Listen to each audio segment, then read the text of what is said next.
Hi hello, കുറച്ച് നാളുകൾക്ക് മുമ്പ് നമ്മൾ കടുമാങ്ങ ഇടാൻ വേണ്ടിയിട്ട് മാങ്ങ പ്രിപ്പയർ ചെയ്യാൻ വെച്ചു അല്ലേ.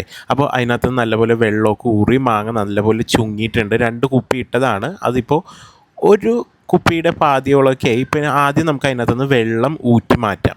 മാങ്ങയിൽ നിന്ന് ഇറങ്ങി വന്ന വെള്ളം ഊറ്റി മാറ്റാം. ഇനി നമുക്കൊരു പാത്രം എടുത്തിട്ട് അതിനകത്തേക്ക് നല്ലപോലെ കടുക്, ഒരു 100 ഗ്രാം കടുക് ഞാൻ എടുത്തിട്ടുണ്ട്. 100 ഗ്രാം കടുക് വറുത്ത് പൊടിച്ചത്. പിന്നെ അതിനകത്തേക്ക് കാശ്മീർ മുളക് പൊടിയും നമ്മുടെ പിരിയൻ മുളക് പൊടിയും കൂടിയും ചൂടാക്കിയത്, നല്ലപോലെ ഒന്ന് വറുത്ത് ചെറിയ ചൂടാക്കിയത്. ഇനി അതിനകത്തേക്ക് നമുക്ക് കായപ്പൊടി ആഡ് ചെയ്യാം. നമ്മുടെ ആവശ്യത്തിനനുസരണം കായപ്പൊടി ആഡ് ചെയ്തിട്ട് നമ്മൾ മാറ്റി വെച്ച വെള്ളമില്ലേ, ആ വെള്ളം വെച്ച് നമുക്കിതൊരു ഗ്രേവി രൂപത്തിലാക്കിയെടുക്കാം. നമ്മൾ ഒഴിച്ച് ഗ്രേവി രൂപത്തിൽ ആക്കിയെടുക്കാം. അപ്പോൾ നല്ല ഗ്രേവി രൂപത്തിലായി വരുമ്പോഴത്തേക്കും നമുക്കിപ്പോൾ ഉപ്പ് കൂടുതലാണെങ്കിൽ കുറച്ചും കൂടി വെള്ളം, നല്ല ചൂടാറിയ വെള്ളം ഒഴിച്ചു കൊടുത്താൽ മതി. അപ്പോൾ ഈ ഒരു കൺസിസ്റ്റൻസി വരും.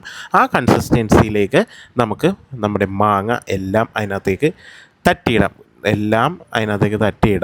അപ്പോൾ നല്ല എന്താ പറയുക, കടുമാങ്ങയുടെ നല്ല അരപ്പായിരുന്നു കേട്ടോ. നല്ല എരിവും നല്ല ഇതൊക്കെ ആയിട്ട് നല്ലൊരു കായൊക്കെ ഒന്ന് മുന്നിൽ നിന്നിട്ടുള്ളൊരു സാധനമായിരുന്നു. അപ്പോൾ അത് നന്നായിട്ട് നമ്മൾ തട്ടിയിട്ടിട്ട് 2 കുപ്പിയിലും തട്ടിയിട്ടിട്ട് ഇനി നല്ലപോലെ ഇളക്കി നല്ലപോലെ മിക്സ് ചെയ്യുക. നല്ലപോലെ ഒരു 2 മിനിറ്റ് 3 മിനിറ്റോളം മിക്സ് ചെയ്തതിന് ശേഷം നമുക്കിതൊരു നല്ല എന്താ പറയുക, കഴുകി വൃത്തിയാക്കിയ നല്ലപോലെ ഉണങ്ങിയ വെള്ളമൊന്നുമില്ലാത്ത ഒരു കുപ്പിയിലേക്ക് നമുക്കിത് ഇതുപോലെ അങ്ങോട്ട് മാറ്റി വയ്ക്കാം. ഇനി ഇതൊരു 2 മാസത്തെ റെസ്റ്റിന് കൊടുക്കണേ. കാരണം ഇപ്പോൾ ഒന്നും എരിവ് പിടിക്കില്ലല്ലോ. ഇനി ഒരു 2 മാസത്തെ റെസ്റ്റ് ആകുമ്പോഴത്തേക്കും നമ്മുടെ ജൂൺ മാസമൊക്കെ ആകും. നല്ല മഴക്കാലത്ത് നല്ല കഞ്ഞിയുടെ കുടിക്കാനുള്ളൊരു ടൈം ആകുമ്പോഴത്തേക്കും നല്ല പോലെ ഇത് അച്ചാർ സെറ്റായിട്ടുണ്ടാവും. ഇത് കാണുമ്പോൾ തന്നെ നിങ്ങളുടെ വായിൽ നിന്ന് വെള്ളം വന്നിട്ടുണ്ടാവും അല്ലേ.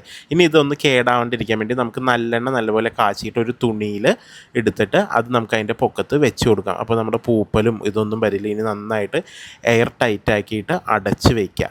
അപ്പോൾ എല്ലാവർക്കും ഇഷ്ടപ്പെട്ടെന്ന് വിചാരിക്കുന്നു. അപ്പോൾ ടാറ്റാ, ബൈ ബൈ.